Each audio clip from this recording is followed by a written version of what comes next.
Hello students, आज से हम स्टार्ट कर रहे हैं साइकोलॉजी यूनिट 1 पार्ट 1। इंस्ट्रक्शंस ये हैं कि आपको ईयरफोन लगा के ही इसको सुनना है। साइकोलॉजी समझने के लिए आपका पूरा अटेंशन होना ज़रूरी है। अटेंशन नहीं देंगे तो समझ में नहीं आएगा।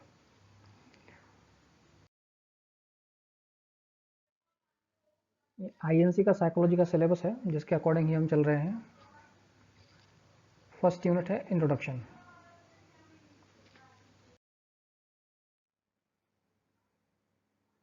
Next introduction. Psychology is a Greek word. Psychology Greek word है जो कि दो वर्ड्स साइकी एंड लोगस से मिलकर बना है। Psyche means soul and logos means study of. Soul means आत्मा, साइकी मतलब है आत्मा, और लोगस मतलब होता है स्टडी ऑफ, यानी कि आत्मा के बारे में स्टडी करना means psychology. Later on William James used the term mind which replaced soul. बाद में विलियम जेम्स नाम से एक साइकोलॉजिस्ट हुए जिन्होंने सोल टर्म को रिप्लेस किया माइंड से। मीन्स पहले जो था study of soul is psychology, फिर हो गया study of mind is psychology. Mind के बारे में स्टडी करना साइकोलॉजी है।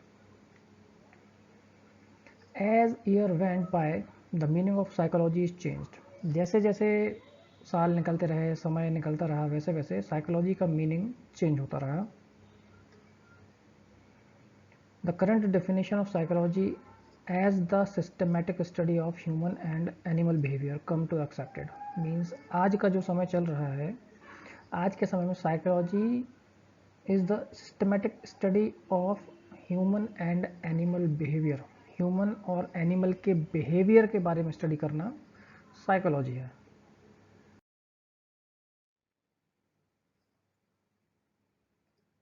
Evaluation of meaning of psychology. अगर एवोल्यूशन की बात करें तो हमने जैसे देखा था, सबसे पहले था स्टडी ऑफ सोल, फिर वो रिप्लेस हुआ स्टडी ऑफ माइंड से, फिर उसके बाद रिप्लेस हुआ स्टडी ऑफ कॉन्शियस एक्सपीरियंस, उसको साइकोलॉजी माना जाने लगा। करंट जो हम सिनेरियो की बात कर रहे हैं इसमें study of behaviour is psychology. Flow chart में देखते हैं, सबसे पहले स्टडी ऑफ सोल, जैसा कि हमने बात की आत्मा के बारे में स्टडी करना, फिर माइंड के बारे में स्टडी करना, फिर स्टडी ऑफ कॉन्शियस एक्सपीरियंस, उसको साइकोलॉजी कहा जाने लगा। पर आज का जो टाइम है, करंट सिचुएशन जो है, उसके हिसाब से study of behaviour is psychology.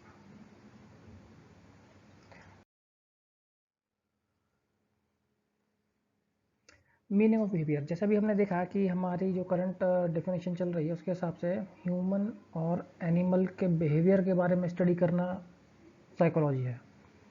ठीक है, तो हम समझ गए हैं। तो अब हमको समझना है कि बिहेवियर मतलब क्या होता है, बिहेवियर का मीनिंग क्या है।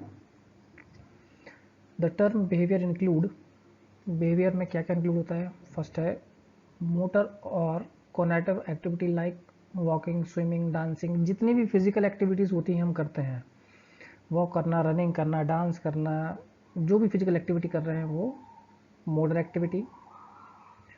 फिर cognitive activity like thinking, reasoning, imagining. Mind की कुछ एक्टिविटीज़ होती हैं जिनको मेंटल फंक्शंस भी बोलते हैं हम। माइंड की एक्टिविटी जैसे thinking, reasoning, imagining, memory, learning, forgetting, intelligence, ये सब कॉग्निटिव एक्टिविटी में आता है। थर्ड और लास्ट है affective activity like feeling happy, sad, angry. अब थोड़ा कन्फ्यूजन हो रहा होगा कि कॉग्निटिव और अफेक्टिव एक्टिविटी तो एक ही है, इनको अलग अलग क्यों बताया गया है। तो ये लग रही है एक जैसी पर एक जैसी नहीं है। कैसे? हमने बोला था माइंड के जो फंक्शन है, मेंटल एक्टिविटी है, वो कॉग्निटिव एक्टिविटी है। ठीक, हम स्किल वाली बात करें अगर, तो हमारी जो माइंड की क्या क्या स्किल है, हम थिंकिंग कर सकते हैं, स्किल है। हम इमेजिनिंग कर रहे हैं, वो इमेजिन कर सकते हैं कुछ, वो हमारी माइंड की स्किल है। लर्निंग करते हैं, वो माइंड की स्किल है। अफेक्टिव एक्टिविटी मतलब अफेक्ट होना, प्रभावित होना। ठीक, अब कुछ अफेक्टेड एक्टिविटी कैसे होती हैं, जैसे कुछ इंसिडेंस हुआ, कुछ घटना हुई, वो घटना आपको दुखी कर सकती है, हो सकता है किसी और को उससे हैप्पीनेस मिले, कोई और उस पर एंग्री हो जाए। तो ये person to person behaviour change है यहाँ पे, समझ रहे हो, कोई खुश हो रहा है कोई दुखी हो रहा है सेम सिचुएशन पे। एग्जाम्पल देते हैं, एग्जाम्पल जैसे कि आपको याद होगा पुलवामा में हमारे जो CRPF के जवान थे उनके ऊपर अटैक हुआ था, 40 हमारे जवान शहीद हुए थे। ठीक, अब वो एक इंसिडेंस था, वो एक घटना थी। उस घटना की वजह से हम अफेक्ट हुए। हम क्या अफेक्ट हुए, हम सैड और एंग्री हुए, हमें दुख हुआ, हमें गुस्सा भी आया। लेकिन अगर अपन बात करें जो कश्मीर में आतंकवादी हैं या जिन्होंने वो टेररिस्ट अटैक करवाया था, वो उस इंसिडेंस से हैप्पी थे। ठीक है, तो डिफरेंस समझ में आया। कॉग्निटिव एक्टिविटी जो स्किल्स है हमारी। फिर थर्ड हमने देखा अफेक्टिव एक्टिविटी, यानी कि हम जिस चीज़ से प्रभावित होते हैं वो। तो मोटर, कॉग्निटिव और अफेक्टिव एक्टिविटीज़ मिला के बिहेवियर बनाती है।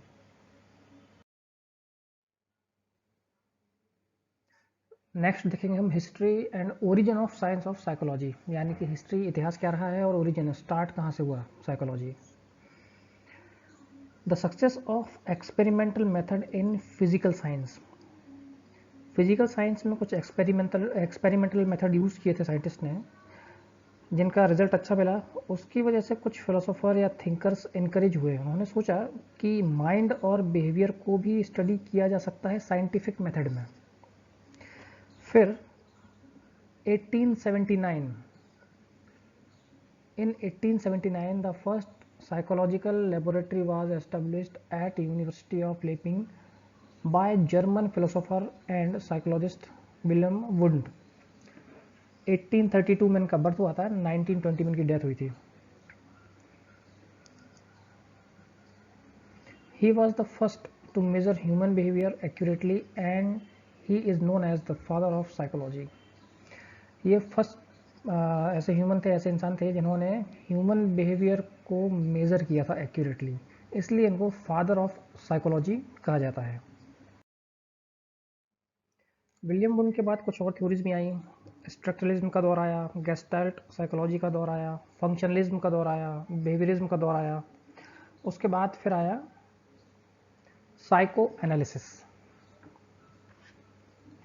Psycho analysis was founded by Sigmund Freud. Sigmund Freud ने साइको एनालिसिस की थ्योरी दी। He developed the theory of behaviour and mind. उन्होंने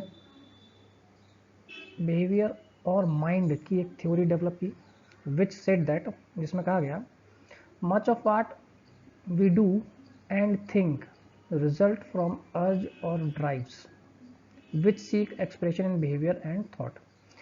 यानी कि व्हाट वी डू, हम जो करते हैं, एंड थिंक, या जो सोचते हैं, रिजल्ट फ्रॉम अर्ज और ड्राइव्स, वो रिजल्ट है फ्रॉम अर्ज। अर्ज मतलब क्या होता है, जो हमारी ज़रूरतें हैं या नीड है। Which seek expression in behaviour and thought, वही हमारे बिहेवियर और थॉट में एक्सप्रेस होता है या दिखता है। It is the expression of unconscious drives which shows up in behaviour and thought. Expression of unconscious drive. Unconscious drive means कुछ ऐसी ड्राइव्स होती हैं, नीड्स होती हैं, ज़रूरत होती हैं, जो हमको मालूम नहीं है, हमारे अनकॉन्शियस माइंड में सेव होती हैं। अगर हम माइंड की बात करें तो कॉन्शियस, सबकॉन्शियस और अनकॉन्शियस माइंड हमारा होता है। अनकॉन्शियस माइंड क्या होता है, इसके बारे में एक आपको एग्जांपल देता हूँ कि जैसे हम सोते हैं तो हमें कुछ सपने आते हैं। कई बार हम सोचते हैं कि हमको इस तरीके का सपना क्यों आया, जबकि मैंने रात में सोने के पहले उसके बारे में सोचा भी नहीं था, बात भी नहीं की थी। कुछ अलग ही सपने आ जाते हैं। ऐसा क्यों होता है? ऐसा इसलिए होता है, कहीं ना कहीं हमारे अनकॉन्शियस माइंड में वो बात सेव है, स्टोर है। जब हम सोते हैं तो वो जो भी थॉट सेव या स्टोर था वो ओपन अप होता है और हमको सपने में दिखाई देता है। तो वो अनकॉन्शियस हमारा माइंड होता है। कुछ वैसे ही अनकॉन्शियस माइंड में अनकॉन्शियस ड्राइव्स होती हैं, जो हम अभी जागते हुए कॉन्शियस रहते हुए हमको नहीं मालूम रहती हैं, पर वो हमारी ज़रूरत है, हमारी नीड है, वो हमारे अनकॉन्शियस माइंड में सेव है। Which shows up behaviour and thought, वही जो ड्राइव्स है वो हमारे बिहेवियर में और हमारे थॉट में दिखती हैं। द टर्म अनकॉन्शियस मोटिवेशन दस describe the key idea of psycho analysis. तो इसीलिए जो टर्म अनकॉन्शियस मोटिवेशन जो है उसको हमने की आइडिया माना साइको एनालिसिस का। नेक्स्ट देखेंगे डेफिनेशन। डेफिनेशन में आपको याद रखना है कि psychology means study of behaviour या स्टडी ऑफ ह्यूमन और एनिमल बिहेवियर। अगर डेफिनेशन जो भी आप पढ़ें आपकी बुक्स में उसको भूल जाते हैं तो अगर आप इतना भी लिख के आते हैं तो आपको नंबर मिलेंगे। Psychology is the science of human and animal behaviour. It include the application of behavioural science to human problems. Psychology क्या है? Is the science of human and animal behaviour. It include the application of behaviour science to human problems. Next देखते हैं हम scope of psychology. Psychology का क्या क्या scope है, हम कहाँ कहाँ पर इसको यूज कर सकते हैं। The scope of the subject can usually be discussed under the following two headings. कौन कौन सी हेडिंग्स हैं देखते हैं। पहली है the limit of its operation and application, की लिमिट कहाँ कहाँ पे हम उसको अप्लाई कर सकते हैं। सेकंड है the branches, topics and subject matter with which it deals, कौन कौन सी ब्रांच हैं, टॉपिक हैं, सब्जेक्ट मैटर जिनके साथ ये डील कर सकती है psychology. It has many branches, field and सब फील्ड, इसकी कई ब्रांचेस, फील्ड और सब फील्ड।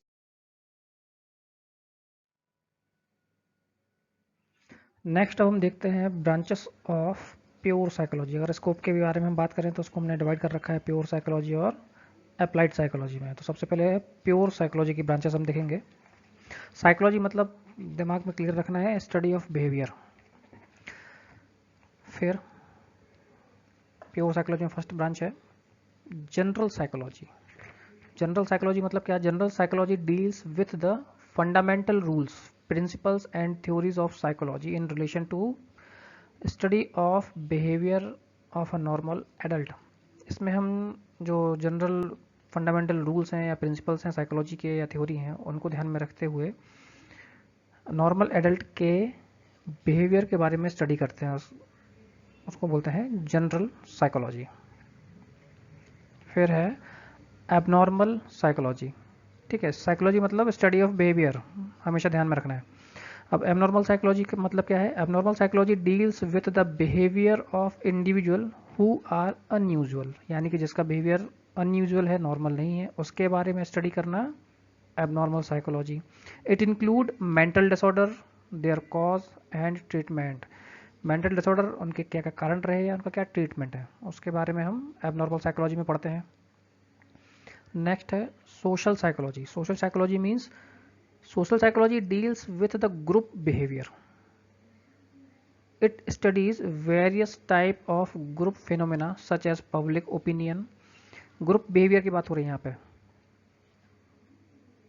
पब्लिक ओपिनियन क्या है, एटीट्यूड क्या है, बिलीव्स क्या है, या क्राउड का बिहेवियर क्या है, वो social psychology.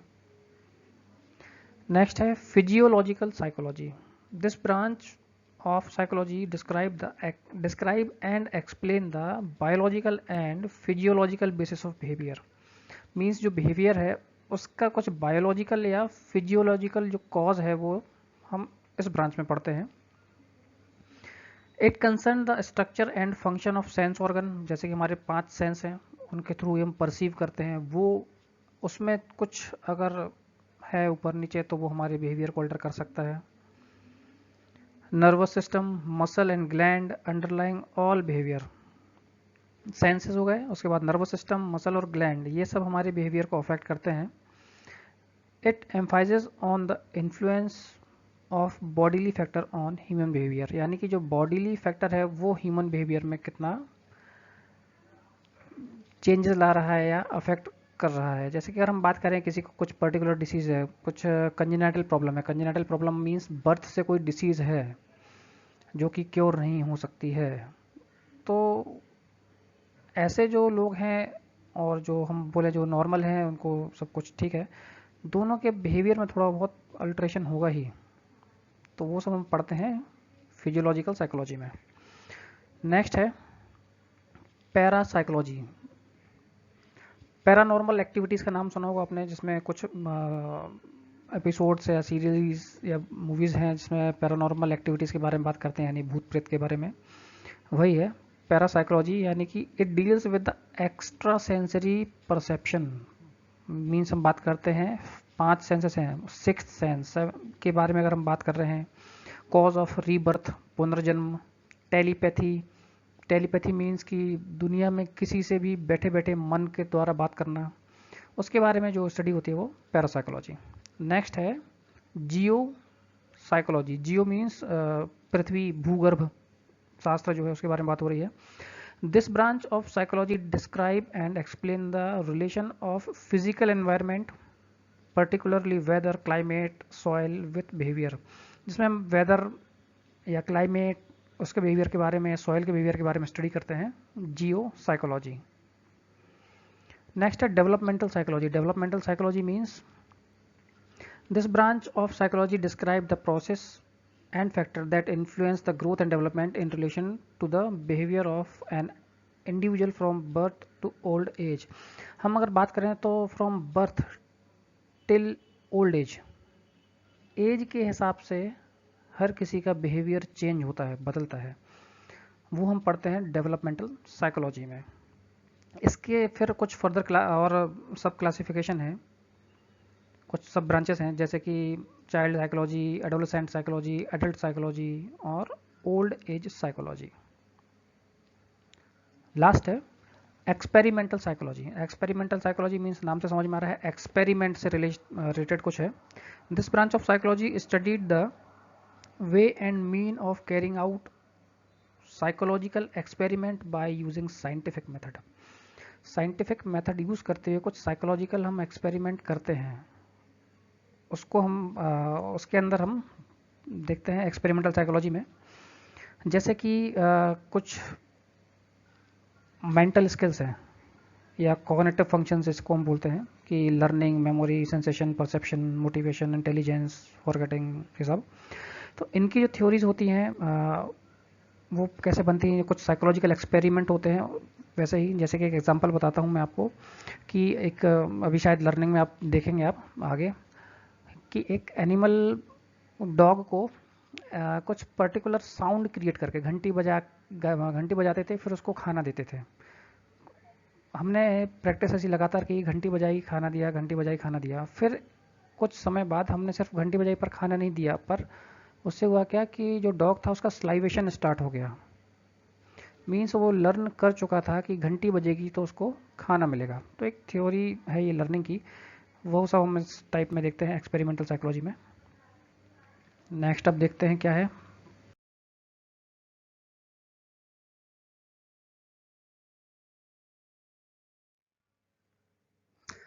Applied psychology. First देखते हैं educational psychology. Educational psychology means educational psychology is a branch of applied psychology which try to apply psychological principle, theory and technique to human behavior in educational situation। educational situation मतलब जैसे जो भी हम कुछ learning phase में है, school में है, कोचिंग में है, कहीं ट्रेनिंग ले रहे हैं, वो एजुकेशनल सिचुएशंस हैं। ऐसी सिचुएशन में साइकोलॉजिकल प्रिंसिपल, थ्योरी या टेक्निक का यूज़ करते हैं। जैसे कि हमको मालूम है कुछ लर्निंग की थ्योरीज हैं, मोटिवेशन की थ्योरी हैं, वो लर्निंग या मोटिवेशन की थ्योरीज या टेक्निक यूज़ करते हैं हम एजुकेशन इंडस्ट्री में, ताकि जो कि स्किल है या एजुकेशन है वो लॉन्ग लास्टिंग या इजी बनाई जा सके। फिर clinical psychology. Clinical psychology hospital, नाम से समझ में आ रहा है, क्लिनिकल यानी हॉस्पिटल की बात हो रही है। This is the largest subfield of psychology. This branch of applied psychology describe the cause of mental illness, abnormal behavior of a patient, suggest treatment and effective adjustment of the affected person in the society। यानी कि इस branch में क्या पढ़ते हैं, क्या समझते हैं, कॉज ऑफ मेंटल इलनेस, मानसिक जो रोग होते हैं उसके कारण क्या है, एबनॉर्मल बिहेवियर, उसका ट्रीटमेंट, और जो अफेक्टेड पर्सन है यानी मेंटल इल पर्सन है उनका effective adjustment in the society, society में उनको कैसे एडजस्ट किया जा सके। Industrial psychology. Industrial psychology means industry या किसी कंपनी की बात हो रही है। ये ह्यूमन बिहेवियर या जो थ्योरी है उन टेक्निक का यूज़ करते हैं अच्छे एम्प्लॉयज़ को हायर करने में, उनको ट्रेनिंग देने में और उनको अपनी कंपनी में बनाए रखने में। फिर है legal psychology. Legal psychology means study of behaviour of a person like client, criminal, witnesses. जो क्लाइंट हैं, क्रिमिनल जिनने क्राइम किया हुआ है, या विटनेसेस, उनके बिहेवियर स्टडी करने के लिए, असेस करने के लिए। कई बार आपने देखा होगा कि पुलिस जो रहती है, कुछ क्राइम सीन होता है, पुलिस जाती है, इंक्वायरी करती है, फिर पता लगा लेती है कि क्राइम किसने किया। वो लीगल साइकोलॉजी का यूज़ करते हैं, उनकी टेक्निक से, बात करने से वो जो भी रूट कॉज है उसको निकाल लेते हैं। फिर नेक्स्ट है military psychology. Military psychology, this branches of psychology is concerned with the use of psychological principle and technique in military science, कि ड्यूरिंग वॉर के टाइम जो सोल्जर्स हैं उनका मॉरल कैसे हाई रखा जाए, या जो सिटीजन्स हैं उनका मॉरल कैसे हाई रखा जाए।